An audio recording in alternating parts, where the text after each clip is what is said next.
This video was brought to you by Loot Anime. It's everything you love about Loot Crate, but with an anime twist. Every month, you can get a box filled with all kinds of goodies based on your favorite anime. The theme for this month is back to school, so get yourself a box filled with goodies from Assassination Classroom, Fruits Basket, Utena, Digimon Adventure Tri, Danganronpa, and Persona 3. Click the link down below in the video description and use discount code NeoGameSpark to save yourself 10%.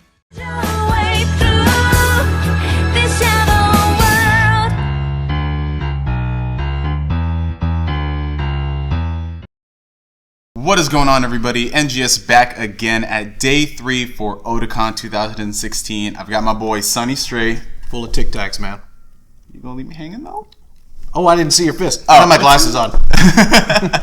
So, like I said, we're here interviewing Sonny Strait. Y'all already know who this man is, but if you had to pick your 3 roles for the people who don't know, just a random dude who looked at this and like, who's this guy?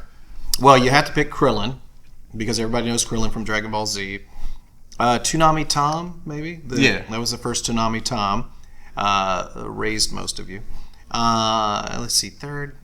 Could be Maze Hughes. Could be Usopp from One Piece. Could be Koro Sensei from Assassination Classroom.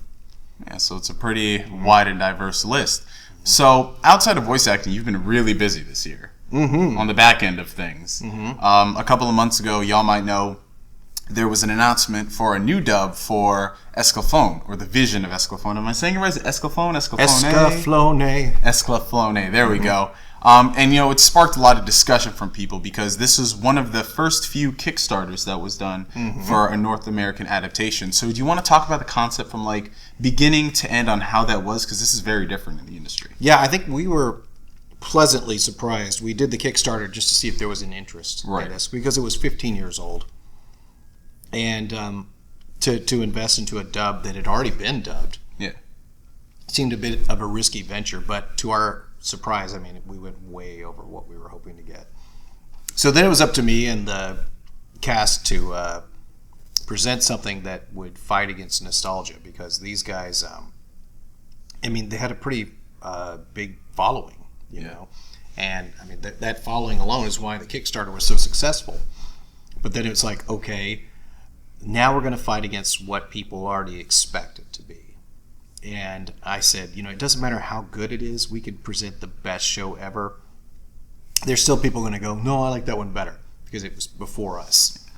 So what I did first is everyone I cast is very popular. They already have a fan base. I wasn't taking any chances there. But also, I really studied the show and to see what we could do as far as the best presentation of this. It's high fantasy, which I love. I'm an artist for comic books as well.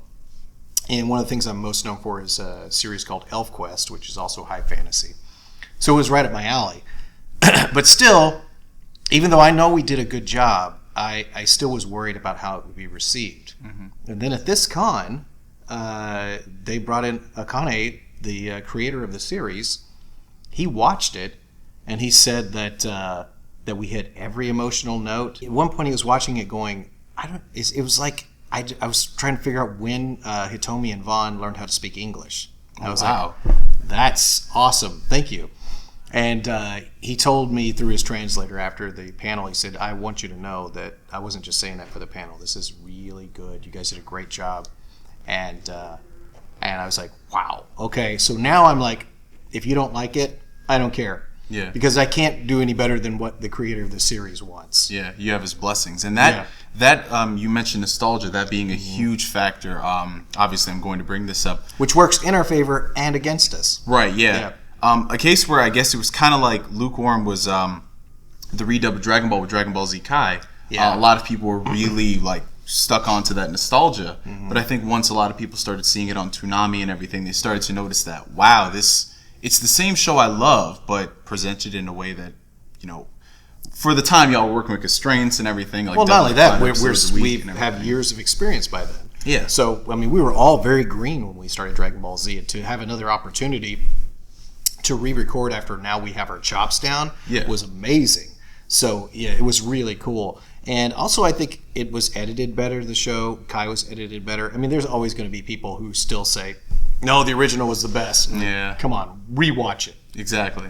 If you compare even the scenes that are exactly the same back then to what we did later, you would go, no, that's a much better read. Yeah. And I think like it's something a lot of people are noticing now because there's been a lot of clamoring for Dragon Ball Z Kai: The Final Chapters.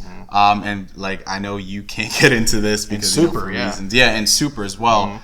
Would you say from what you've learned, would it be more of a Toei reason why they're kind of like restrictive of things if they want to keep it for like a TV deal, like with Toonami? Or no, is it I think it's just because it is not just a major project, it is the major project.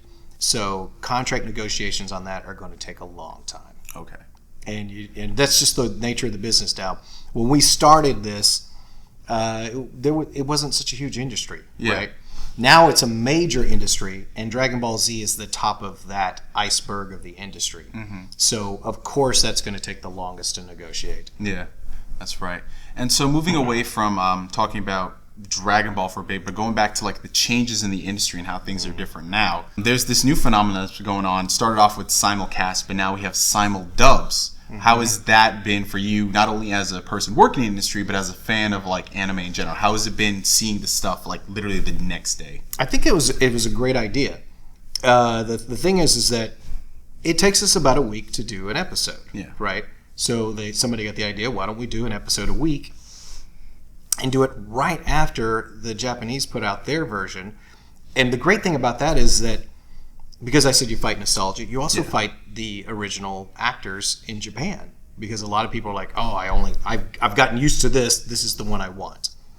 But now they don't have a chance to get used to it. You know, we're at like a week or sometimes at the same time that they put out theirs. So it's like we don't have to fight that part of the nostalgia. Yeah. Which really helps us out a lot.